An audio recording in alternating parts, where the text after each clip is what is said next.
بسم الله الرحمن الرحيم.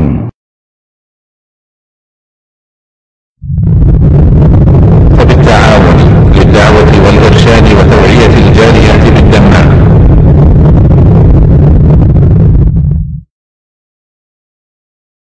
أعوذ بالله من الشيطان الرجيم. بسم الله الرحمن الرحيم.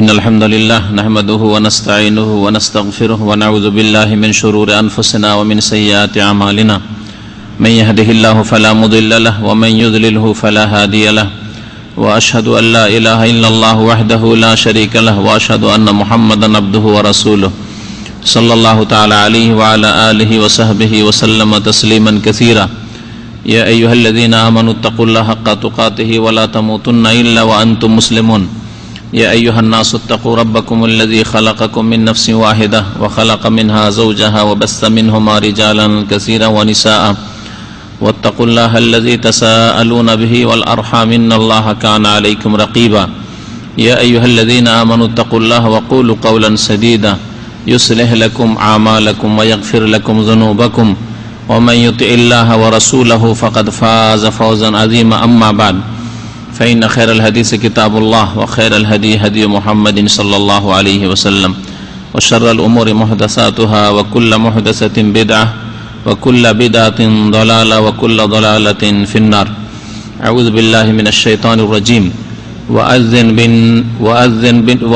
في الناس بالحج وأذن في الناس بالحج يأتوك رجالا وعلى كل ضامر يأتين من كل فج عميق লিয়াশহাদু মানাফিআ লাহুম আল আয়া। সম্মানিত ভাতৃমণ্ডলী, আল্লাহ পাক রব্বুল আলামিনের সমস্ত প্রশংসা যে আল্লাহ পাক রব্বুল আলামিন প্রাচীন যুগ থেকেই ইব্রাহিম আলাইহিস সালামের মাধ্যমে বাইতুল্লাহর ঘর তৈরি করে বাইতুল্লাহর হজের জন্য ঘোষণা করার আদেশ করেছেন। যে হজ আজ পর্যন্ত উম্মতে মুসলিমার উপর আল্লাহ পাক ফরজ করেছেন এবং কিয়ামত পর্যন্ত এই ফরজ অব্যাহত থাকবে। দরুদ ও সালাম নাজিল হোক প্রিয় নবী সাল্লাল্লাহু আলাইহি ওয়াসাল্লামের উপর, যিনি সর্বোত্তম হজ করেছেন এবং বারবার করে হজের ময়দানে মেনায় আরাফায় বলেছেন, খুযু আন্নী মানাসিকাকুম, তোমরা আমার কাছ থেকে হজের নিয়ম কানুন শিখে নাও। সুতরাং যেসব ভাই বোনেরা হজে যাবেন, তারা হজে যাওয়ার আগে যেভাবে হোক না কেন সঠিক সহি শুদ্ধ হজ শিখে তারপরে হজের উদ্দেশ্যে সফর করবেন। আল্লাহ পাক রব্বুল আলামিন যেন আমাদের সকলের নিয়তকে ভালো করেন এবং আমাদেরকে ইলম আমলের তৌফিক দান করেন।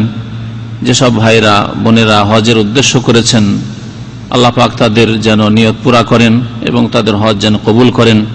যেসব হাজী সাহেবরা এসে গেছেন অথবা আসবেন, আল্লাহ পাক তাদের যেন সফরে, তাদের এখানে অবস্থানকালে এবং আল্লাহ পাক রব্বুল আলামিন দেশে ফিরে গিয়েও আল্লাহ যেন হেফাজত করেন এবং তাদের সকলে যেন হজ কবুল করেন। হজ সম্পর্কে আলোচনা গত সপ্তাহে আমাদের ভাই করেছেন, তারপরেও এই হজ সম্পর্কে আলোচনার শেষ নেই, বহু মাসলা মাসাইল রয়েছে। আর তারপরে অনেক ভাইরাই, বরং অধিকাংশ ভাইদের অবস্থা হচ্ছে যে একবার শুনে কখনো হজ শেখা যায় না, বরং হজ যারা পড়েছেন মাদ্রাসায় তারাও যতক্ষণ পর্যন্ত বাস্তবে হজ না করে ভুল করে থাকে। আমাদের এমন আলেম জানা আছে যে 30 বছর 40 বছর ধরে বুখারী পড়ান, তারপরে হজে এসে ওয়াজিব ছেড়ে দিয়ে বসে আছেন, কারণ যতক্ষণ প্র্যাকটিক্যাল না করেছে ততক্ষণ ভুল হওয়া স্বাভাবিক। উমরা করে চুলি কাটেন, এহরাম খুলে বসে আছে, ওর খেয়ালই নেই যে আমি হজে তামাত্তু করছি সুতরাং এখানে চুল কাটতে হবে, এমনিতে এহরাম খুলে দিয়ে বসে আছে। এইরকম বহু ভুল হাজিদের থেকে হয়ে থাকে। এমনকি যারা পড়াশোনা করে আসছেন, একটা হচ্ছে থিওরিক্যাল পড়াশোনা করা, মানে আপনি পড়ে এসছেন, আর একটা হচ্ছে প্র্যাকটিক্যাল, বাস্তবে করা। যতক্ষণ পর্যন্ত বাস্তবে হজের ময়দানে না নামবেন ততক্ষণ পর্যন্ত হজ যে সহি করলেন এই অভিজ্ঞতা আপনাকে হাসিল হবে না।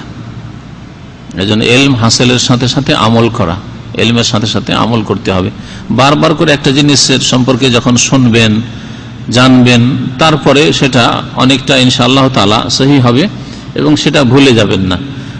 হজের কিছু দিক নিয়ে আলোচনা করব। আল্লাহ পাক রব্বুল আলামিন ইব্রাহিম আলাইহিস সালাতু সালামকে সম্বোধন করে ইরশাদ করেছেন, যা কোরআনে কারীমে আল্লাহ পাক রব্বুল আলামিন উল্লেখ করেছেন। ইব্রাহিম আলাইহিস সালাম যখন বাইতুল্লাহর ঘর, এই বাইতুল্লাহ আল্লাহর ঘর তৈরি করলেন, তৈরি করার পর আল্লাহ পাক আদেশ করলেন, ওয়াআযযিন ফিন-নাস বিল হজ, মানব জাতির মাঝে ঘোষণা করে দাও, বিল হজ, হজের, মানুষকে জানিয়ে দাও হজ সম্পর্কে, হজের ঘোষণা করে তাদেরকে শুনিয়ে দাও। ইয়াতুকা রিজালান ওয়া আলা কুল্লি দামির, তারা আসবে, তারা আসবে হে ইব্রাহিম আলাইহিস সালাম তোমার এখানে, অর্থাৎ বাইতুল্লাহর উদ্দেশ্যে, রিজালান, কেউ কেউ আসবে পায়ে হেঁটে। তখনকার যুগ ছিল আজকে থেকে 5000 বছরেরও বেশি সময় হয়ে যাচ্ছে। তো তখনকার যুগে অধিকাংশ মানুষ পায়ে হাঁটতো, আর না হলে উটের পিঠে চাপতো। আল্লাহ এই জন্য পায়ে হাঁটা লোকদের কথা প্রথম উল্লেখ করেছেন, ইয়াতুকা রিজালান, তারা আসবে এই বাইতুল্লাহর উদ্দেশ্যে পায়ে হেঁটে। তাহলে এককাল ছিল পায়ে হেঁটে হজ করেছে মানুষরা। ওয়া আলা কুল্লি দামির, এবং দুর্বল উটের পিঠে চেপে আসবে। উটের পিঠে দূর দূরান্ত থেকে সফর করে আসার কারণে সেই উটগুলি দুর্বল হয়ে পড়বে, ক্ষীণ হয়ে পড়বে। তাই আল্লাহ পাক রব্বুল আলামিন ওয়া আলা কুল্লি দামিরিন বলে, দামির মানে দুর্বল ক্ষীণ উট। ইয়াতিনা মিন কুল্লি ফাজ্জিন আমিক, যারা আসবে বা যেই সফরকারী লোকেরা তাদের সওয়ারিতে চেপে বা পায়ে আসবে, মিন কুল্লি ফাজ্জিন আমিক, দূর দূরান্ত থেকে, সারা বিশ্বের বিভিন্ন আনাজ কানাজ থেকে। ইয়াতিনা মিন কুল্লি ফাজ্জিন আমিক লিয়াশহাদু মানাফিআ লাহুম, যাতে করে তারা উপস্থিত হয় তাদের বহু উপকারিতায়, বহু ফায়দায়। আল্লাহ পাক এখানে হজের উদ্দেশ্য উল্লেখ করেছেন, লিয়াশহাদু, যাতে করে হাজী সাহেবেরা উপস্থিত হন, হাজির হন, মানাফিআ লাহুম, তাদের অনেক উপকারের কাজে, অনেক ফায়দার কাজে। মানাফে, মানফা মানে হচ্ছে একটি ফায়দা, একটি উপকারিতা, আর মানাফে মানে অনেকগুলি ফায়দা। তো তারা যে এসে অনেক ফায়দা হাসিল করবে, অনেক উপকৃত হবে, এই কথা আল্লাহ পাক এই আয়াতে উল্লেখ করেছেন। এই ফায়দাগুলি কি? বহু ফায়দা রয়েছে। তার সবচেয়ে বড় ফায়দা যে এই হজ থেকে তাওহীদের শিক্ষা নেবে, হজ থেকে তাওহীদের শিক্ষা নেবে। হজের শুরু থেকে শেষ পর্যন্ত তাওহীদ, আল্লাহ পাকের একত্বের শিক্ষা দেওয়া হয়েছে। তারপরেও দুঃখের বিষয় যে আমাদের উপমহাদেশের অধিকাংশ হাজিরা হজ করে যায় মন্ত্রের মতো, হজের দোয়া সূরা তালবিয়া এসব পড়ে যায় মন্ত্রের মতো, আর শিরক নিয়ে এসেছিল আবার শিরক নিয়ে ফিরে চলে যায়। এমনকি হজের অবস্থা এখানে এসেও শিরক করে, এখানে এসেও শিরক করে। সবচেয়ে বড় উপকারিতা হচ্ছে যার দ্বারা আপনার দিন দুনিয়া দুটোই সুন্দর হবে, যার দ্বারা দিন দুনিয়া দুটোই সুন্দর হবে, ইহকাল পরকাল দুটোই ভালো হবে। আর আল্লাহ পাকের তাওহীদ, আল্লাহর জমিনে আল্লাহ পাকের একত্ব, আল্লাহ পাকের এই পৃথিবীতে দুনিয়াতে যদি প্রতিষ্ঠা করা হয়, কায়েম করা হয়, এতে দিন দুনিয়া উভয়কাল সুখী হবে। দুনিয়াতেও সুখী হবে, কারণ আল্লাহ পাক রব্বুল আলামিন শিরক কুফরি ছাড়া সমস্ত গুনাহ মাফ করতে পারেন। তাহলে অন্য গুনাহ করেও আল্লাহর কাছে মাফ পাওয়া যেতে পারে, আল্লাহর গজব দূর হয়ে যেতে পারে আল্লাহর রহমত হলে, কিন্তু মুশরিকদের উপর আল্লাহর রহমত হবে না। শিরক কুফরি সবচেয়ে বড় আযাব এবং গজবের কারণ পৃথিবীতে। এই হজ থেকে যদি তাওহীদ শিখে যেতে পারে আর আল্লাহর একত্ব প্রতিষ্ঠা করতে পারে, তাহলে শিরক মুক্ত সমাজ, শিরক মুক্ত পরিবার, শিরক মুক্ত ব্যক্তি তৈরি হয়ে যাবে, যার মাধ্যমে আল্লাহ পাকের সবচেয়ে বড় গজবের কারণ, আযাবের কারণ থেকে মুক্ত হতে পারবে। এটা হচ্ছে সবচেয়ে বড় ফায়দা।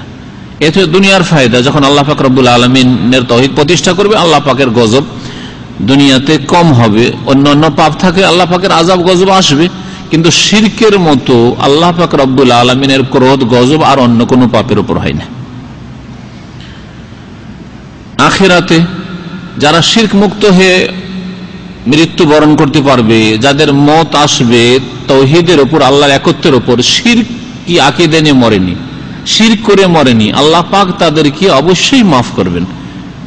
যদি অন্যান্য পাপ থাকে জাহান্নামে যেতে হয়, একদিন জান্নাতে আসবে মুওয়াহহিদ ব্যক্তি, তাওহীদ প্রতিষ্ঠাকারী ব্যক্তি। পক্ষান্তরে যার আকীদা আমলে শিরক আছে সে কোনদিন জান্নাতে ফিরে আসবে না জাহান্নাম থেকে। ওমা হুম বিখারিজিনা মিনান নার, কখনো তারা জাহান্নাম থেকে বের হতে পারবে না। আল্লাহ পাক মুশরিক কাফের সম্পর্কে বলেছেন, যারা শিরক করে মারা গেছে, শিরকি আকীদা নিয়ে মারা গেছে, তারা কখনো জাহান্নাম থেকে বের হবে না। আল্লাহ পাক তাদের উপর জান্নাতকে হারাম করেছেন। মহান আল্লাহ ইরশাদ করেন, ইন্নাহু মান ইউশরিক বিল্লাহি ফাকাদ হারামাল্লাহু আলাইহিল জান্নাহ, যে ব্যক্তি আল্লাহর সাথে শিরক করবে আল্লাহ পাক জান্নাত হারাম করেছেন। ওয়া মাওয়াহুন নার, তাদের বাসস্থান হচ্ছে জাহান্নাম। ওয়া মা লিয-যালিমিনা মিন আনসার, আর তাদের কেউ সাহায্যকারী হবে না। এই বিষয়গুলোকে যদি চিন্তা করে দেখেন শুরু থেকে শেষ পর্যন্ত, যেই বাক্যটি সবচেয়ে বেশি উচ্চারণ করা হয় হজে, সেটা হচ্ছে তালবিয়া, তাই না? যেটা সবচেয়ে বেশি উচ্চারণ করা হয় হজে সেটা হচ্ছে তালবিয়া, মানে লাব্বাইক পড়া। নবী করিম সাল্লাল্লাহু আলাইহি সাল্লাম কে জিজ্ঞাসা করা হয়, আইয়ুল হজ্জে আফদালু, কোন হজ সবচেয়ে ভালো হজ, সবচেয়ে শ্রেষ্ঠ হজ? তখন নবী সাল্লাল্লাহু আলাইহি ওয়াসাল্লাম বলেছিলেন, আল আজ্জু ওয়াস সাজ্জু, এমন হজ যেই হজে খুব বেশি বেশি উচ্চারণ করা হয়, উচ্চ স্বরে বলা হয়, চিৎকার করে বলা হয় তালবিয়া। আল আজ্জু, আল আজ্জু মানে চিল্লে চিৎকার করে যাতে তালবিয়া পাঠ করা হয়। তো তালবিয়া মনে মনে নয়, আজকালকার অধিকাংশ হাজিরা তালবিয়া পড়তেই চায় না, তালবিয়া লব্বাইক আল্লাহুম্মা লব্বাইক পড়তেই চায় না। আর পড়লে মনে মনে, এক দলের অবস্থা এরকম, একদল পড়েই না, অথবা পড়লে মনে মনে দু চারবার পড়লো, মিকাত থেকে ইহরাম বেঁধে দু চারবার পড়লো, ব্যাস। আর এক দল এর বিপরীত আর উল্টো দিকে, সুন্নতপন্থীর অভাব, কোরআন সুন্নাহর অনুসারী, সহিহ সুন্নাতের অনুসারীর অভাব। এর বিপরীত মানে পড়ে, বেশি পড়ে কিন্তু বিদাতি তরিকায় পড়ে, এক সুরে। একজনকে তার পেশেমাম বানিয়ে দিয়েছে, নেতা বানিয়ে দিয়েছে, হ্যাঁ, আর সবাই ঝাঁক ধরে পাখির ঝাঁকের মতো একসাথে লব্বাইক আল্লাহুম্মা লব্বাইক, ওর সাথে সাথে লাব্বাইক সুর করে সম্মিলিত আওয়াজে একসাথে তালবিয়া পড়া হচ্ছে বিদাত। তো হয় বিদাত করে যাতে শয়তান খুশি হয়, আল্লাহ নারাজ হয়। বিদাত করলে শয়তান খুশি হয়, কারণ নবীর তরিকা থেকে অন্য তরিকা নিয়ে যেতে পারলো তো শয়তান খুশি হবে এই সম্মিলিত যদি তালবিয়া পড়াইতে পারে। আর আগে দিকে পড়েই না তালবিয়া, সুন্নতের খেলাফ কাজ করে। তাহলে আল্লাহ পাক রব্বুল আলামিনকে রাজি করার তরিকা হচ্ছে আল্লাহ পাক যেভাবে হজ শিখিয়েছেন, যেভাবে নবী করিম সাল্লাল্লাহু আলাইহি ওয়াসাল্লামের মাধ্যমে হজ দেয় সেইভাবে হজ করতে হবে। তা হচ্ছে বেশি বেশি তালবিয়া পাঠ করা, কিন্তু নিজের নিজের আওয়াজে। তালবিয়ার ক্ষেত্রে, লাব্বাইক পড়ার ক্ষেত্রে, লা ইলাহা ইল্লাল্লাহ পড়ার ক্ষেত্রে, দরুদ পড়ার ক্ষেত্রে, এসব ক্ষেত্রে সম্মিলিত আমাদের দেশে তরিকা আছে। সম্মিলিত জিকির পড়েন মহব্বতের সাথে, জিকির করেন একটু মহব্বতের সাথে, আর শুরু করে দিল বক্তা সাহেব লা ইলাহা ইল্লাল্লাহ, বিদআত। যাতে শয়তান খুশি হবে, আল্লাহ পাক নারাজ হবে। নবী করিম সাল্লাল্লাহু আলাইহি ওয়াসাল্লাম সাহাবায়ে কেরামের তরিকা এটা নয়। এইরকমই দরুদ পড়ার ক্ষেত্রে নবীর নাম আসলে হুজুর বলেছেন, হুজুর বলেছেন, নবী পাক বলেছেন, হ্যাঁ নবীজি বলেছেন, এই হলো আমাদের দেশের তরিকা, তাই না? তখন সাল্লাল্লাহু আলাইহি ওয়াসাল্লাম বলছেন, অথচ আইম্মায়ে কেরাম মুহাদ্দিসিনরা প্রতিটি হাদিসের সাথে তখন কালির অভাব ছিল, কাগজের অভাব ছিল, বরং গাছের বাকলে লেখা হয়েছে, চামড়াতে লেখা হয়েছে, কাগজ ছিল না সেই যুগে। তখন প্রতিটি হাদিসের সাথে কালা রাসূলুল্লাহ সাল্লাল্লাহু আলাইহি ওয়াসাল্লাম তারা লিখেছেন। এমন কোন হাদিস আছে যেখানে রাসূলুল্লাহ সাল্লাল্লাহু আলাইহি ওয়াসাল্লাম লেখা নেই? পাণ্ডুলিপিত আছে, পুরাতন যুগে, যে যুগে কাগজ ছিল না সেই যুগের পাণ্ডুলিপিত আছে সাল্লাল্লাহু আলাইহি ওয়াসাল্লাম। কিন্তু আমাদের দেশের তরিকা দেখছেন, যেখানে দরুদ পড়তে হবে, লিখতে হবে, ওখানে নেই। লেখার ক্ষেত্রে দোয়া লেখা আছে, মানে দরুদ পড়ে নেন আপনি, বা সোয়া, হ্যাঁ আপনি পড়েন সাল্লাল্লাহু আলাইহি ওয়াসাল্লাম, সে লিখে রেখে দিয়েছে। বিদাতি তরিকা না এগুলো, লেখার ক্ষেত্রে বিদাতি তরিকা, বলার ক্ষেত্রে নবীর নাম আসছে, নবীজি, হুজুর, নবী পাক ইত্যাদি, কিন্তু সাল্লাল্লাহু আলাইহি ওয়াসাল্লাম নেই। এই বখিলি, নবী সাল্লাল্লাহু আলাইহি ওয়াসাল্লাম বখিল কৃপণ বলেছেন। আর আরেক দল আছে বিদাতি, দরুদ পড়বে সম্মিলিত জিকির করে, সম্মিলিত একসাথে আল্লাহুম্মা শুরু করে দিল, চলছে একসাথে, একা পড়বে না, নবীর নাম আসলে পড়বে না সাল্লাল্লাহু আলাইহি ওয়াসাল্লাম। দুরুদের ক্ষেত্রে বিদাত, সম্মিলিত বিদাত, জিকিরের ক্ষেত্রে সম্মিলিত বিদাত, হ্যাঁ, আর এই তালবিয়া পড়ার ক্ষেত্রে সম্মিলিত তালবিয়া পড়ার বিদাত। এই বিদাতগুলি সারা বিশ্বে ছড়িয়ে আছে। অনেক আরবিরা, বিশেষ করে সৌদি আরব ছাড়া অন্যান্য দেশের অনেক আরবিরা এই বিদাত করে, চটি বই নিয়ে নিচ্ছে, লব্বাইক আল্লাহুম্মা লব্বাইক। শুধু তাই নাই, যেসব বিদাত হচ্ছে হজের মধ্যে, তার মধ্যে আরো কিছু বিদাত হচ্ছে সম্মিলিত দোয়া আর গদ বাঁধা দোয়া, যেগুলি হাদিসে নেই, কোন হাদিসে নেই। 7 চক্করের 7 দোয়া তওয়াফের ক্ষেত্রে, প্রতি চক্করের জন্য এক একটি করে দোয়া বাঁধা, কোন জয়ীফ হাদিসে নেই, এগুলো বানানো দোয়া।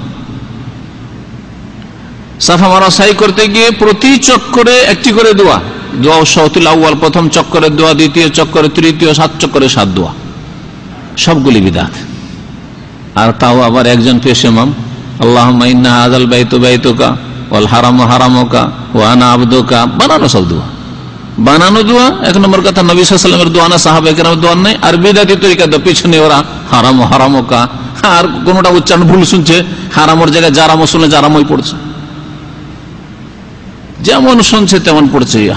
সেখানে গিয়ে যদি কেউ আরবি বোঝার লোক থাকে, তো তাদের দোয়াতে হাসবে আর দুঃখও পাবে, হাসিও লাগে আবার দুঃখও লাগে। মাঝে মধ্যে এই বিদাতিদের দোয়া শুনে হাসিও লাগে, দুঃখ, হাসি লাগে এই জন্য যে মুসলিম উম্মতের অবস্থা এরকম, যে বিদাতি দোয়া চটি বই নিয়ে পড়ছে, অথচ রাসূলুল্লাহ সাল্লাল্লাহু আলাইহি ওয়াসাল্লামের হাজার হাজার দোয়া রয়েছে, সেসব দোয়া মুখস্থ নেই, পড়েও না। আর কষ্ট লাগে যে এরা এইসব মেহনত করেছে, কিন্তু আমেলাতুন নাসিবা তাসলা নারান হামিয়া, এত কঠোর পরিশ্রম মেহনত করে কিছুই পাবে না, শেষে এই বিদাত করার জন্য জাহান্নামে যেতে হবে। দুঃখ লাগে এই জন্য। তো এইসব বিদাতের দিকে কিছু ইঙ্গিত করলাম, আজকে হয়তো বিদাতের আলোচনা করব না। তো বলছিলাম যে, কি বলছিলাম যেন, তালবিয়ার কথা বলছিলাম। লিয়াশহাদু মানাফিয়া লাহুম, এই হজে গিয়ে বহু উপকারিতা রয়েছে, আপনার যে উপকারিতা আপনি হাসিল করবেন, তার একটি হচ্ছে আল্লাহর একত্ব, তাওহীদের শিক্ষা। আর এটা হচ্ছে সবচেয়ে বড় শিক্ষা, এতে দুনিয়া আখিরাত সুখী হবে। প্রথম তালবিয়া, সবচেয়ে বেশি তালবিয়া পড়েন, তালবিয়াতে কতবার করে তাওহীদের ঘোষণা করছেন একটু চিন্তা করে দেখেন। লব্বাইক আল্লাহ তোমার দরবারে হাজির হয়েছি, লব্বাইকা তোমার দরবারে হাজির হয়েছি, মানে জিলানির দরবারে হাজির হয়নি, চিশতির দরবারে হাজির হয়নি, গৌসুল আজম আর খাজা বা গরিব নওয়াজ ওইসব আমার কাছে নেই। লব্বাইকা আল্লাহ তোমার দরবারে হাজির হয়েছি, না আটরসি না ভান্ডারিতে হাজির হয়েছি, লব্বাইক আল্লাহ তোমার দরবারে হাজির হয়েছি। আল্লাহুম্মা লব্বাইক, আবার ওই লব্বাইক, লব্বাইক লা শারীকা লাকা লব্বাইক, লা শারীকা লাক, তোমার কোন শরীক নেই, ঘোষণা করছেন তোমার কোন শরীক নেই। যে ব্যক্তি শরীক স্থাপন করে সে মুশরিক, আমি শরীক স্থাপন করি না আল্লাহ, লা শারীকা লাক, তোমার কোন শরীক নেই। ইন্নাল হামদা ওয়ান নি'মাতা ওয়াল মুলকা লা শারীকা লাক, আবার লা শারীকা লাক, আল্লাহ তোমার কোনো শরীক নেই। যখন তোমার কোনো শরীক নেই, তোমার দরবারে হাজির হয়েছি, তো আর কারো গুণগান করার জন্য আসেনি আল্লাহ, কারো কাছে কিছু চাওয়ার জন্য আসেনি, কেউ আমার ওপর নিয়ামত করতে পারে। ইন্নাল হামদা, সমস্ত প্রশংসা আল্লাহ তোমার, ওয়ান নি'মাতা, সমস্ত নিয়ামত তোমার, ওয়াল মুলকা, সমস্ত কিছু রাজত্ব, মালিকানা, সার্বভৌমত্ব আল্লাহ তোমার, লা শারীকা লাক। তাওহীদের এতবার ঘোষণা করছেন, কতবার যে পড়ছেন যদি সুন্নতি তরিকায় হজ করেন, আর তারপরে গিয়ে যদি মাজারে ধর্ণা দেই আর মনে করে যে আল্লাহ পাক ছাড়া কেউ মহান উদ্ধারকারী গৌসুল আজম আছে, আল্লাহ পাক ছাড়া কেউ গরিবের দাতা, গরিব নামাজ আছে, তাহলে মন্ত্র পড়ে গেল না, হজ করে গেল না, মন্ত্র পড়ে গেল, মন্ত্র পড়ে গেল। তাওহীদের শিক্ষা এই তালবিয়ার মাধ্যমে দেওয়া হয়েছে। মুশরিকরা এই তালবিয়া পড়তো। নবী করিম সাল্লাল্লাহু আলাইহি সাল্লামের মাত্র 300 বছর আগে শিরক শুরু হয় মক্কায়। তার আগে ইব্রাহিম আলাইহিস সালামের জামানা থেকে শুরু করে কয়েক হাজার বছর পর্যন্ত এখানে তৌহিদ, আল্লাহর একত্ব ছিল, কোনো শিরকের গন্ধ ছিল না। নবী সাল্লাল্লাহু আলাইহি সাল্লামের রিসালাতের জামানার মাত্র 300 বছর আগে প্রথম শিরক শুরু হয়। এই 300 বছরের মধ্যে কাবার চারিদিকে 360টি মূর্তি, আর ঘরে ঘরে তো মূর্তির অভাব নেই। সাফার উপরে এক মূর্তি, মারওয়ার উপরে এক মূর্তি, আর এই মূর্তি থেকে ওই মূর্তি পর্যন্ত, এই দেবী থেকে ওই দেবী পর্যন্ত তাওয়াফ হচ্ছে, আপনার চক্কর হচ্ছে। মুশরিকরা এই তালবিয়া পড়তো। এটা উঠান। মুশরিকেরা তালবিয়া পড়তো, তার সাথে কি করতো জানেন? তার সাথে শিরিক করতো। কারণ তারা মাতৃভাষায় বুঝতো, লব্বাইক আল্লাহুম্মা লব্বাইক, লব্বাইক লা শারীকা লাক, এখান পর্যন্ত বলতো। বুঝছে তো যে আল্লাহ তোমার শরীক নেই বলছি। এটা মন্ত্র অনারবদের মতো মন্ত্র পড়া তালবিয়া পড়ে না, আমাদের হাজিদের মতো। তারা বুঝতো, সেই জন্য তার সাথে বলতো ইল্লা শারীকান তামলিকুহু আমামালাক, বাড়িয়ে দিয়েছিল কিছু। ইব্রাহিম আলাইহিস সালাম যে তালবিয়া ছেড়ে গেছেন যে হজ করলে, উমরা করলে এই লব্বাইক পড়তে হবে, ওতে মক্কার মুশরিকরা, কুরাইশরা, আরব মুশরিকরা একটা বাক্য বাড়িয়েছিল, ইল্লা শারীকান, আল্লাহ তবে শরীক আছে। লা শারীকা লাক বলার পরে ইল্লা শারীক, আল্লাহ তবে শরীক আছে। যেমন আমরা অনেক সময় কথাই বলি, আমাদের গ্রামে কোনো ভালো লোক নেই, তবে এই দুটো বাড়ি আছে, তাই না, ব্যতিক্রম। ঠিক তেমনি মুশরিকরা বলতো যে আল্লাহ তোমার শরীক নাই, তবে আছে, তবে আছে। ইল্লা শারীকান তামলিকুহু ওয়া মা মালাক, যেসব শরীক আছে আল্লাহ সেগুলির তুমি মালিক, সেগুলির তুমি মালিক। আর যেই শরীকগুলো আছে দেবদেবী, আমাদের মা মানাত, উজ্জা, লাত, হোবাল এসব আছে, ওরা যেসব ডিপার্টমেন্টের মালিক, যেসব ক্ষমতার মালিক, সেগুলির মালিক তুমি। এক কথায় তারা আল্লাহকে কোন দেশের বড় শাসকের মতো মনে করত। বড় শাসক, প্রধানমন্ত্রী, রাষ্ট্রপতি, তার আন্ডারে বিভিন্ন মন্ত্রী আছে, এমপি আছে, হ্যাঁ তাই না, ওদেরও মালিক বড় সাহেব, প্রধানমন্ত্রী, তাই না। আর ওদের যে ডিপার্টমেন্টগুলি, ওদের যে ক্ষমতা, ওই ক্ষমতারও মালিক প্রধানমন্ত্রী। ঠিক তেমনি তারা বলতো যে আল্লাহ ওই যে তোমার শরীকগুলো আছে ওদেরও মালিক তুমি, ইচ্ছা করলে ওদেরকে সরিয়ে দিতে পারো, আর ওরা যে সব ক্ষমতার মালিক সেগুলোর মালিক তুমি।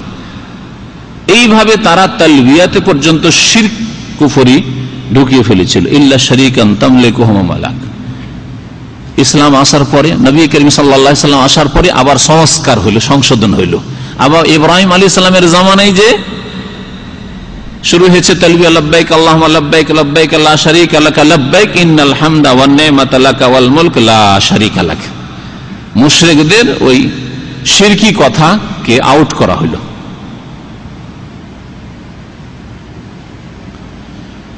এই হজে এসে এখানে চিন্তা করেন যে বহু লোক এখান থেকে তওবা করে যাচ্ছে খালেস অন্তর থেকে, বহু লোকের সংশোধন হচ্ছে। তাহলে এই লোকগুলি এই উপকারটা নিয়ে গেল যে হজের মাধ্যমে, হজের আগে যেসব পাপে ডুবেছিল 30-40 লক্ষ হাজির মধ্যে যদি 1 লক্ষ খালেস অন্তর থেকে তওবা করে, তওবার উপরে টিকে থাকে, তো এটা কি কম কথা হলো যে উম্মতে মুসলিমান প্রতি বছরে 1 লক্ষ বা 2 লক্ষ করে, ধরে নিলাম 1 লক্ষ বা 2 লক্ষ করে লোক ভালো মানুষ হচ্ছে, লিয়াশহাদু মানাফিআ লাহুম, যাতে করে তারা হজে এসে তাদের উপকার হাসিল করতে পারে, বহু উপকারে শরীক হয়। অনেক লোকের নামাজে ঘাটতি ছিল, ফজর নামাজ ঠিক ছিল না, ফজর নামাজ সূর্য ওঠার পরে পড়তো। হজ করার মাধ্যমে হতে পারে এই লোকগুলি সংশোধন হইল, সংশোধন। এইরকম বহু পাপে ডুবেছিল, হয়তো হজের মাধ্যমে তাদের সংশোধন হইল। এছাড়াও বহু ফায়দা রয়েছে, দিন দুনিয়ার ফায়দা রয়েছে। মুসলিম সমস্যার সমাধান, সমস্যা জানা মুসলিম উম্মতের।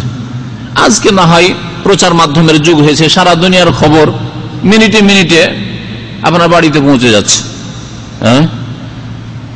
কিন্তু এমন একটা যুগ ছিল যেই সময় এই বছরে একবার হজে এসে সারা বিশ্বের মুসলিম উম্মতের লোকেরা কোন কোন দেশে, কোন কোন এলাকায় কি অবস্থায় আছে, আর কি তাদের প্রয়োজন আছে, কি অভাব আছে, কি সমস্যায় আছে, সেগুলি জানার সুযোগ। আর জানার পরে সেগুলি সমাধান খোঁজার সুযোগ একমাত্র হজ। লিয়াশহাদু মানাফিআ লাহুম, বিশ্ব সম্মেলন, আল্লাহ পাকের দেওয়া বিশ্ব সম্মেলন, বিশ্ব ইজতিমা একমাত্র হজ।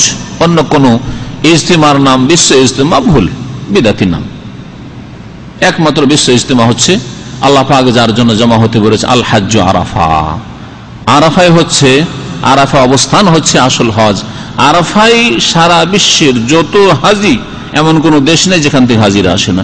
সমস্ত হাজিকে আরাফার মাঠে হাজির হইতেই হবে 9 জিলহজ।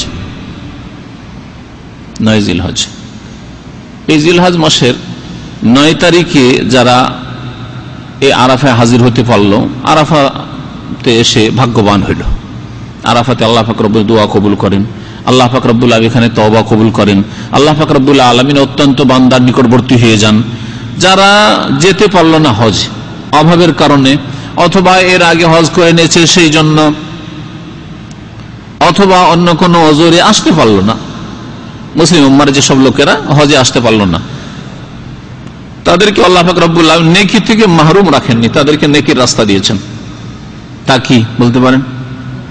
হ্যাঁ, এই আরাফার দিনের সিয়াম পালন করা, রোজা রাখা।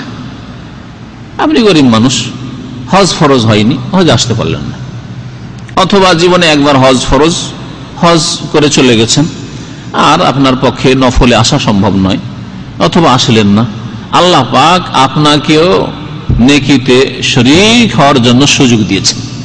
নবী করিম সাল্লাল্লাহু আলাইহি ওয়াসাল্লামকে জিজ্ঞাসা করা হয়, সুইলা আন সিয়ামে ইয়াউমে আরাফা, সহিহ মুসলিমের হাদিস। আরাফার সিয়াম সম্পর্কে, রোজা সম্পর্কে জিজ্ঞাসা করা হয় নবী করিম সাল্লাল্লাহু আলাইহি ওয়াসাল্লামকে, যে এতে কি পাওয়া যাবে, কি নেকি হবে। তখন কি বলেছিলেন? কি বলেছেন নবী সাল্লাল্লাহু আলাইহি ওয়াসাল্লাম? হ্যাঁ, ইউকাফিরুস সানাতাল মাদিয়া ওয়াল বাকিয়া, গত 1 বছরের গুনাহ মাফ হবে, আর আগামী 1 বছরের গুনাহ মাফ হবে। 2 বছরের গুনাহ মাফ হবে ওই বান্দার, যেই ব্যক্তি আরাফার দিনে, এই 9 জিলহজ্জে আরাফার দিন, আরাফার দিন মানে মনে রাখবেন যেই দিনে হাজী সাহেবরা আরাফায় অবস্থান করছে, এটা হচ্ছে ঠিক। কারণ নবী করিম সাল্লাল্লাহু আলাইহি সাল্লামকে আরাফার রোজা সম্পর্কে জিজ্ঞাসা করা হয়, সুইলা আন সিয়ামে ইয়াউমে আরাফা, আরাফার দিনের রোজা সম্পর্কে, 9 তারিখের রোজা সম্পর্কে বলা হয় হাদিস। সুতরাং আজকাল চাঁদ দেখতে পেল না, সেই কারণে বিশেষ করে ভারত উপমহাদেশ, ভারত, বাংলাদেশ, পাকিস্তানে একদিন পরে রোজা শুরু হয়, একদিন পরে ঈদ হয়, একদিন পরে 9 তারিখ হয়। আর তারা অনেক সময় বিব্রত থাকে যে আমরা রোজা রাখবো তো কোন দিনে রাখবো, আমাদের 9 তারিখে না মক্কার 9 তারিখে।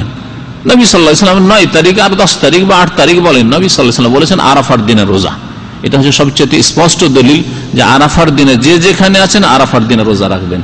বিশেষ করে আজকালকার যুগে যেহেতু জানার সুযোগ হয়েছে যে আরাফায় হাজিরা কোন দিনে অবস্থান করছে, হতে পারে 100 বছর আগে জানার কোন ব্যবস্থা ছিল না, খবরই হইতো না, হাজিরা ফিরে যেত, তারপরে জিজ্ঞাসা করতেন, আচ্ছা হাজী সাহেব আপনার আরাফা এই বছরে কোন দিন হইল, বা আনুমানিক ধরতেন, আমাদের একদিন আগে স্বাভাবিক হয়, এটুকু হয়তো জানা ছিল।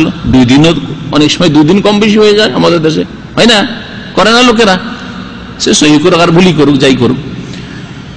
তো এই জন্য আরাফার দিনে রোজা রাখতে হবে, আরাফার দিন। তবে তার আগে যদি কেউ রাখে এই দিনগুলি তো রোজা, তো ভালো কথা।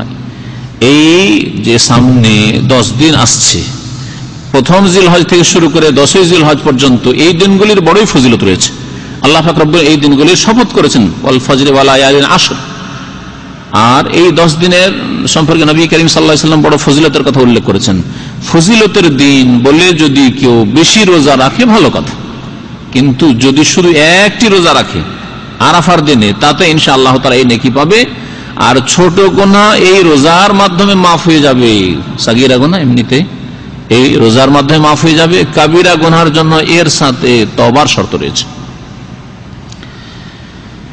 বাইতুল্লাহর হজ, হজের নিয়ম কানুন সম্পর্কে শুনেছেন যে হজের আমলগুলি কি। হজ 3 প্রকার, সেটাও জানা আছে, হজে তামাত্তু, হজে কিরান আর হজে ইফরাদ। হজে তামাত্তুতে উমরা আলাদা হয়ে যায়, তারপরে হজ করা হয়। এটা সবচেয়ে সহজ, আর এটাই হচ্ছে উত্তম। বান্দার জন্য যেটা সহজ সেটাই হচ্ছে উত্তম, এবং নবী করিম সাল্লাল্লাহু আলাইহি ওয়াসাল্লাম এর আকাঙ্ক্ষা করেছেন। আর হজে কেরান 2 নম্বরে। হজে কেরান যাতে একসাথে হজ এবং ওমরা দুটোর নিয়ত করে যাওয়া হয়, দুটোর নিয়ত করে যাওয়া হয়।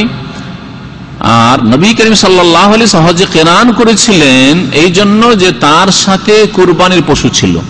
আগের মানুষরা হজে যেত 2 রকম তরিকায়। একরকম হচ্ছে যে কুরবানির পশু সাথে নিয়ে যেত, বাড়ির কুরবানি, অথবা এখানে সস্তা পাচ্ছি আমি নিজের বাড়ি থেকে নিয়ে যাই, নিজের শহর থেকে নিয়ে যাই, মক্কাতে গিয়ে দাম বেশি হবে, হাজিদের ভিড় বাড়, সেখানে 500 টাকার জিনিস 1000 টাকা দাম হইতে পারে, 600 টাকা 700 টাকা হবে, আমি দাম বেশি দিয়ে কিনবো কেন? বাড়ি থেকে হজে সাথে করে কুরবানি। নবী করিম সাল্লাল্লাহু আলাইহি ওয়াসাল্লাম 70টি, নবী সাল্লাল্লাহু আলাইহি ওয়াসাল্লাম 100টি কুরবানি করেছেন, তাই না? নবী করিম সাল্লাল্লাহু আলাইহি ওয়াসাল্লাম 100টি কুরবানি করেছেন, তার মধ্যে নিজের হাতে প্রায় 70-এর কাছাকাছি করেছেন, আর বাকিটা আলী রাদিয়াল্লাহু তাআলা আনহুকে কুরবানি করতে বলেছেন। তো 100টি উট নবী করিম সাল্লাল্লাহু আলাইহি ওয়াসাল্লাম কুরবানি করেছেন। এই উটগুলিকে সাথে নিয়ে গিয়েছিলেন। যাদের কাছে কুরবানির পশু সাথে থাকবে তারা হজে তামাত্তু করতে পারবে না, হালাল হতে পারবে না। কারণ আল্লাহ পাকের কোরআনের বিধান, ওয়ালা তাহলিকু রুউসাকুম হাত্তা ইয়াবলুগাল হাদিয়ু মাহিল্লা, তোমরা মাথা মুন্ডন করতে পারবে না যতক্ষণ পর্যন্ত তোমাদের হাদি কুরবানের পশু জবাই হওয়ার স্থানে না পৌঁছে যাবে, জবাই না হবে। আর কুরবানি জবাই হবে কোন তারিখে? 10 তারিখে। আর হজে তামাত্তু যদি করেন তো উমরা করে মাথা মুন্ডন করতে হবে বা মাথার চুল ছোট করতে হবে কখন? আরাফার আগে, আরাফার দিন 9 তারিখ, আরাফার দিন তো ফুল হজ, তার আগে 8 তারিখ থেকে সুন্নতি তরিকা হজ শুরু হয়ে যায়, তাহলে 8 তারিখের আগে হওয়া উচিত, অথবা 8 তারিখে শেষ হওয়া উচিত। 10 তারিখ না হলে কুরবানি জবাই হচ্ছে না। এই জন্য যারা সাথে কুরবানি নিয়ে যাবে তারা কুরবানির পশু জবাই না হওয়া পর্যন্ত যেহেতু মাথা মুন্ডন করতে পারছে না, চুল কাটতে পারছে না, এই কারণে নবী করিম সাল্লাল্লাহু আলাইহি ওয়াসাল্লাম হালাল হতে পারেননি, হজে তামাত্তু করতে পারেননি। আর তিনি আকাঙ্ক্ষা করেছিলেন, জাবের রাদিয়াল্লাহু তাআলা খুব বড় হাদিস, সেই হাদিসে রয়েছে, লাউ ইস্তাকবালতু মিন আমরি মাস্তাদবারতু, আমি এখন যা জানলাম তা যদি আগেই জেনে ফেলতাম, মা সুকতুল হাদিয়া, তাহলে আমি কুরবানির পশু সাথে করে নিয়ে আসতাম না, ওয়ালা জাআলতুহা উমরাতান, আর প্রথম উমরা করে হালাল হয়ে যেতাম, মানে হজে তামাত্তু করতাম। আমি এখন যা জানতে পারলাম তা যদি আগে জানতাম। এর মানে কি? এখানে একটা ইতিহাস আছে।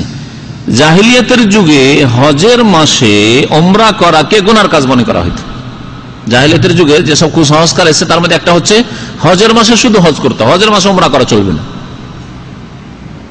যেমন আমাদের সমাজের কিছু বিদাতি লোকেরা মনে করে, বিদাতি কিতাবে আছে, উর্দু বাংলা কিতাবে, যে বছরে 5 দিন নাকি উমরা করা যাবে না। কোথায় যে পেল আল্লাহ পাক জানেন, মা আনজালাল্লাহু বিহি মিন সুলতান। অথচ এমন কোন নিষেধাজ্ঞা শরীয়তে নেই। আরাফার দিনে করা যাবে না হজ করো, উমরা করা যাবে না, কুরবানির দিনে করা যাবে না, আয়ামে তাশরিকে করা যাবে না, 3 দিন, এই দিনগুলিতে নাকি উমরা করা যাবে না। ভিত্তিহীন কথা।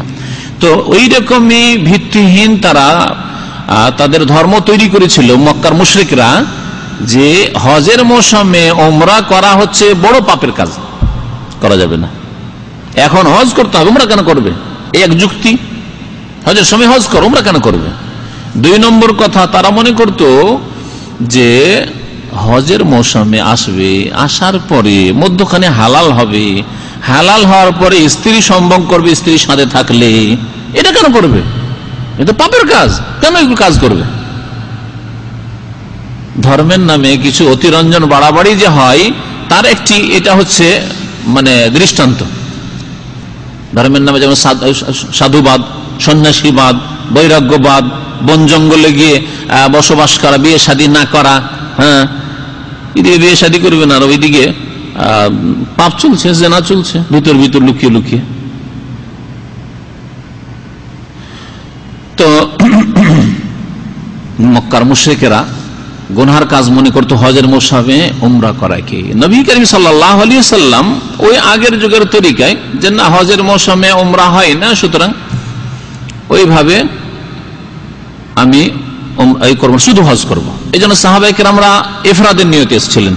তারপরে আল্লাহ পাক রব্বুল আলামিনের হুকুম হলো যে ইফরাদের হজে ইফরাদের নিয়তে আসলে তাহলে তাতে কুরবানি নিয়ে আসলেন নবী সাল্লাল্লাহু আলাইহি ওয়াসাল্লাম। কোরবানি ওয়াজিব থাকার না থাক কোরবানি নফল করা যেতে পারে। কোরবানি নিয়ে আসলেন নবী সাল্লাল্লাহু আলাইহি ওয়াসাল্লাম। রাস্তায় এসে বা মক্কায় এসে, মক্কার কাছাকাছি এসে নবী সাল্লাল্লাহু আলাইহি ওয়াসাল্লামের উপর ওহী আসলো যে হজের মৌসুমে উমরা তোমরা করতে পারবে, আল্লাহর পক্ষ থেকে অনুমতি আসলো। জাহিলিয়াতের যুগের ওই যে কুসংস্কার বাদ দাও, কোন পাপের কাজ নাই হজের মৌসুমে উমরা করা। তখন নবী করিম সাল্লাল্লাহু আলাইহি ওয়াসাল্লাম ওই সমস্ত সাহাবী যারা কুরবানির পশু নিয়ে আসেননি তাদেরকে বললেন যে তোমরা নিয়তকে পাল্টিয়ে নাও, হজের নিয়ত ছিল উমরা করে নাও। ইফরাদের নিয়ত করলে মিকাত থেকে কি করতে হয়? মিকাত থেকে শুধু হজের নিয়ত করতে হয়। কি হজের তরিকা কারো জানা নাই নাকি? ইফরাদ মানে শুধু হজের নিয়ত করা। হজের নিয়ত করে কেউ যদি আসে মিকাতের বাইরে থেকে, তাহলে এরা বাঁধবে কিসের? শুধু হজের এরা বাঁধবে। তো সাহাবায়ে কেরামরা শুধু হজের নিয়তে এসেছিলেন, যাদের কাছে কোরবানি ছিল না ওইসব লোকদেরকে বলে, ওইসব সাহাবীদেরকে বললেন যে তোমরা এখন এই ইফরাদের হজের নিয়তকে উমরার নিয়তে পাল্টিয়ে নাও আর উমরা করে হালাল হয়ে যাও। হালাল হতে পারবে তারা, কারণ তাদের কাছে কোরবানির পশু নেই। নবী সাল্লাল্লাহু আলাইহি ওয়াসাল্লাম দেখলেন যে আমি তো হালাল হতে পারছি না, কারণ আমার সাথে তো কোরবানি আছে। কোরবানি যখন আছে আমার সাথে, তাহলে উমরাকে আমি হজের মধ্যে ঢুকিয়ে নিই, দিয়ে একসাথে করি। এই উমরাকে হজের মধ্যে ঢুকিয়ে নিয়ে দুটোকে একসাথে নিয়ে চলার নাম হচ্ছে হজ্জে কিরান, এর নাম হচ্ছে হজ্জে কিরান। তাহলে মিকাত থেকে দুটোকে একসাথে নিয়ত করে যাওয়া, লাব্বাইক উমরাতান ওয়া হাজ্জান, আল্লাহ হাজির হয়েছি, উমরা হজ দুটোর নিয়তে একসাথে বললেন আর দুটোকে নিয়ে চললেন, এটা হচ্ছে হজ্জে কিরান। যদি কারো সময় না থাকে শেষ দিয়ে গিয়ে পৌঁছিলেন, একেবারে 8 তারিখ হয়ে যাচ্ছে এখন মক্কা পৌঁছিতে দুটোকে আলাদা আলাদা করতে হয়তো আর সময় নেই, তখন আপনি একসাথে নিয়ত করে নেন, অসুবিধা নেই। আর যদি সময় থাকে সামান্য 10 মিনিটও সময় পান হালাল হওয়ার জন্য, কোনো অসুবিধা নেই। 8 তারিখে আপনি উমরা করে হালাল হয়ে যান, হালাল হওয়ার পরে সাথে সাথে গোসল করে আবার ইহরামের কাপড় পরে নেন আর হজের নিয়ত করে নেন। সবচেয়ে উত্তম হচ্ছে হজ্জে তামাত্তু করা। নবী করিম সাল্লাল্লাহু আলাইহি ওয়াসাল্লাম আকাঙ্ক্ষা করেছেন, যদি তিনি করতে পারেননি, সাহাবায়ে কেরাম সমস্ত সাহাবী যাদের কাছে কুরবানির পশু ছিল না সবাইকে হজ্জে তামাত্তু করিয়েছেন এবং নিজে আকাঙ্ক্ষা করেছেন যে আমার কাছে যদি হাদি কুরবানির পশু না থাকতো তাহলে আমিও উমরা করে হালাল হয়ে যে হজ্জে তামাত্তু করতাম। এই জন্য সবচেয়ে উত্তম হচ্ছে হজ্জে তামাত্তু করা, এবং সহজ এই জন্য যে ইহরামের কাপড় তো আদৌ খুলতে পারলেন আপনি। দেশ থেকে যেসব হাজিরা আসছে, হাজিরা আসার পরে মক্কা পৌঁছেই বাইতুল্লাহর তাওয়াফ করলো, সাফা মারওয়া সাই করলো, আর তারপরে চুল ছোট করে বা মাথা মুন্ডন করে হালাল হয়ে গেল, উমরা হয়ে গেল, হালাল হয়ে থাকলো। 8ই জিলহজ, কত দূরে এখন, তাই না? 8ই জিলহজে মিনা যেতে হবে, কত দূরে। এখন যেসব হাজিরা চলে এসছে তারা যদি কেরান করে, কারণ আমাদের দেশের এক শ্রেণীর আলেমরা মযহাবী গোড়ামির কারণে 1 মাস আগে চলে এসছে, তারা হজের 1 মাস আগে চলে এসছে, তারপরেও তাদেরকে বলছে না কেরান করবে, কারণ নবী সাল্লাল্লাহু আলাইহি ওয়াসাল্লাম কেরান করেছেন, কেরান আমাদের মযহাবে উত্তম, তোমরা কেরান করবে। এই লোক 1 মাস ধরে সিলাইবিহীন কাপড়ে থাকা, ইহরামের কাপড়ে থাকা, ইহরামের কাপড় যদিও পাল্টানো যায়, ময়লা হইলে আপনি বদলে নেন, কিন্তু মধ্যখানে কোনো সেলাই করা কাপড় পরতে পারবেন না। ইহরামের কাপড়ে থাকা, ইহরামের কাপড়ে থেকে লজ্জাস্থানকে সবসময় ঢেকে রাখা, অনেক সময় ঘুমের অবস্থায় কাপড় এদিকে ওদিকে হতে পারে, কত অসুবিধা। তারপরে ইহরামের অবস্থায় 1 মাস ধরে যদি থাকে তাহলে মোচের অবস্থা কি হবে, নখের অবস্থা কি হবে, আর যে সব অপ্রয়োজনীয় চুল সেগুলির অবস্থা কি হবে, সুগন্ধি লাগাতে পারবে না, আতর লাগাতে পারবে না, গন্ধ ছড়াবে শরীর থেকে, কত কষ্ট। এই জন্য দিন হচ্ছে সহজ, আর সহজটাই হচ্ছে উত্তম। সফর এই জন্য কসর করাই উত্তম, সফর এই জন্য কসর করে নামাজ পড়াই উত্তম। সফরে রোজা না রেখে যদি আপনি রোজা ছেড়ে দেন, এটি হচ্ছে উত্তম, কারণ আল্লাহ পাক ছাড় দিয়েছেন। তো তামাত্তু হজ সবচেয়ে উত্তম, তাতে খুব সহজ ভাষায় উমরা করে নিলেন আপনি। আর উমরার কাজ হচ্ছে কয়টি?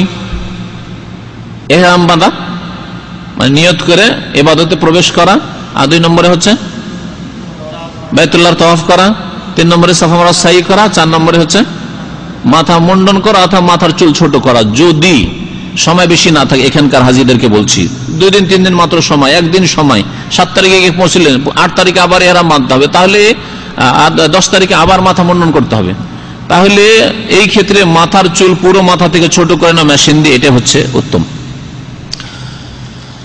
যাতে করে বড় ইবাদতের জন্য চুল থাকে মাথায়। আর তারপরে 8 তারিখ থেকে হজের কাজ শুরু করবেন। 8 তারিখ থেকে হজের কাজ শুরু করবেন। 8 তারিখ, 9, 10, 11, 12 এই 5 দিনে হজ শেষ হয়ে যায়।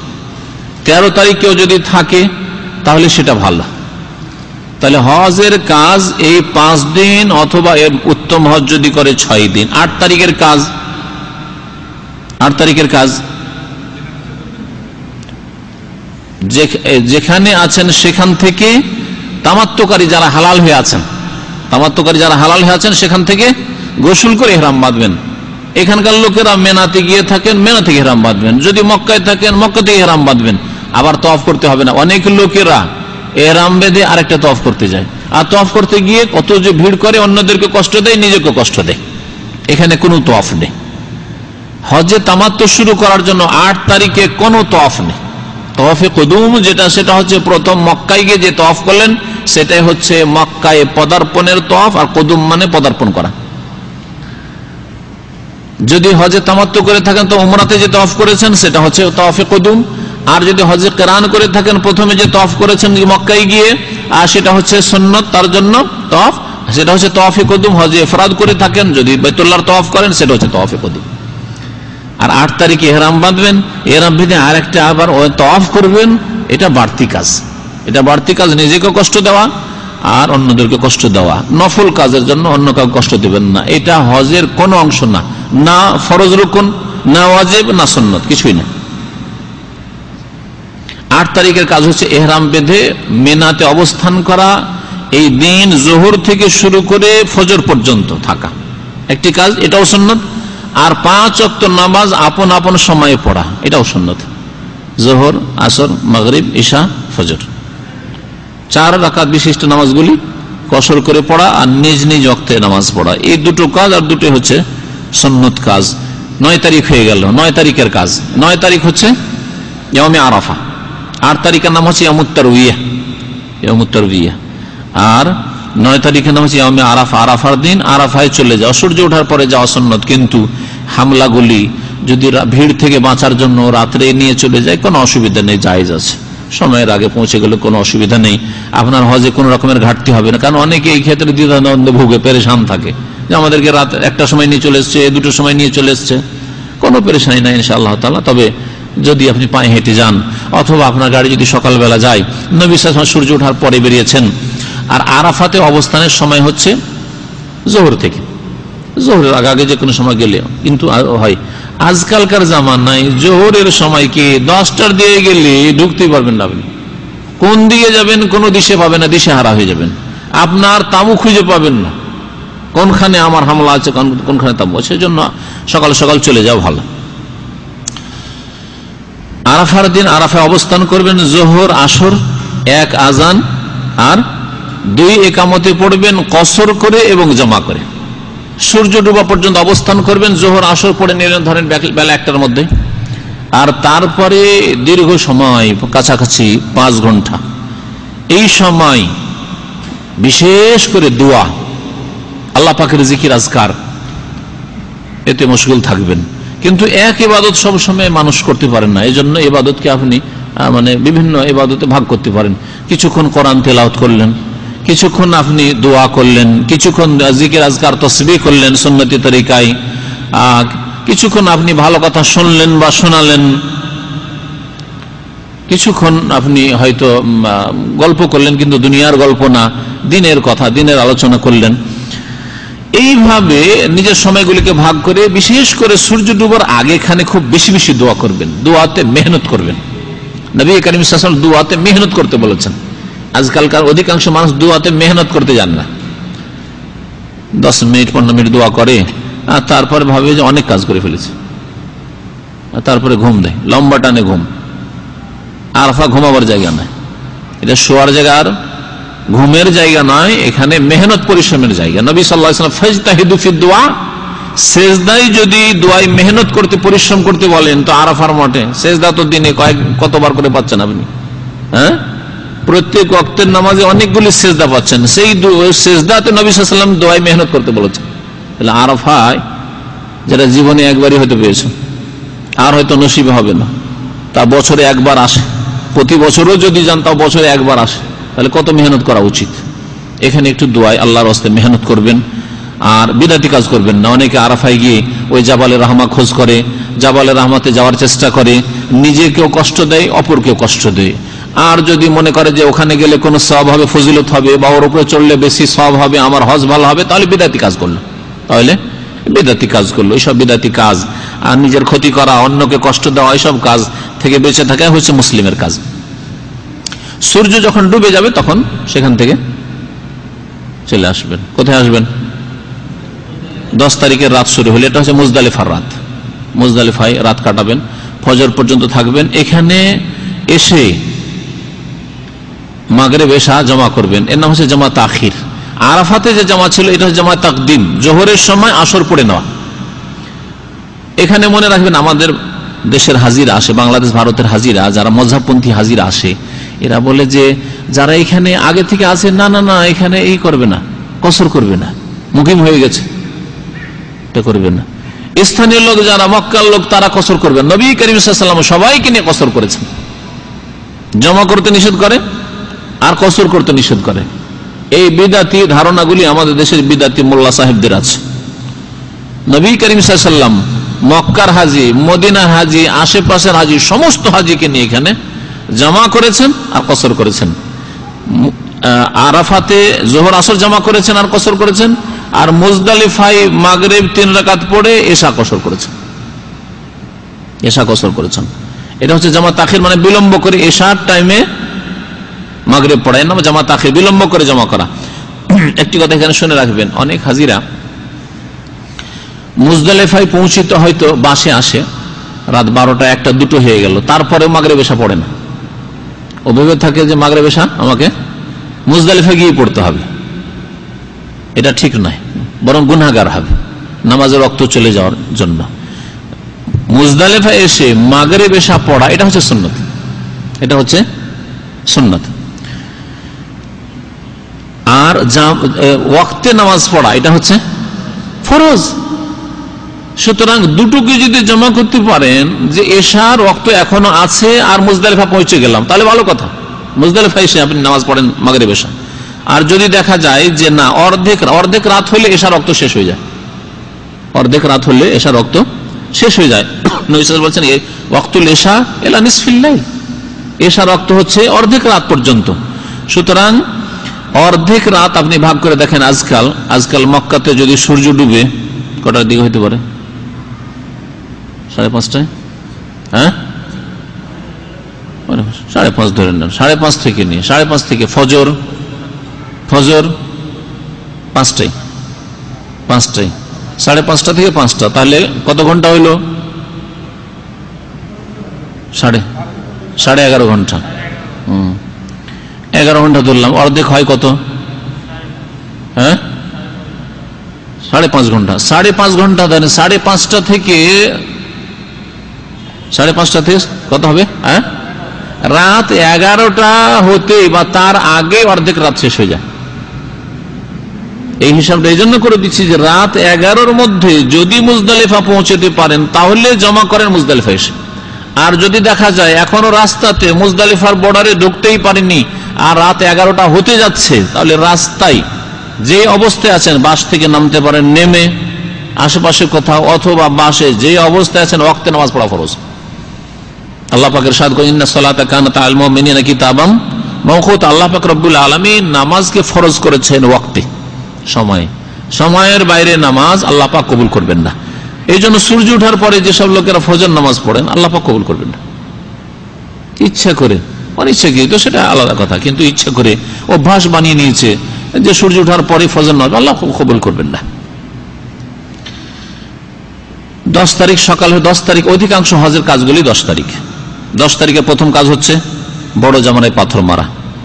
2 নম্বর কাজ, যদি নিজে হাতে কোরবানি করেন কোরবানি করা, আর পয়সা যদি ব্যাংকে জমা করে দিয়ে থাকেন আগে, তাহলে আপনার কাজ শেষ হয়ে গেছে। 3 নম্বর কাজ হচ্ছে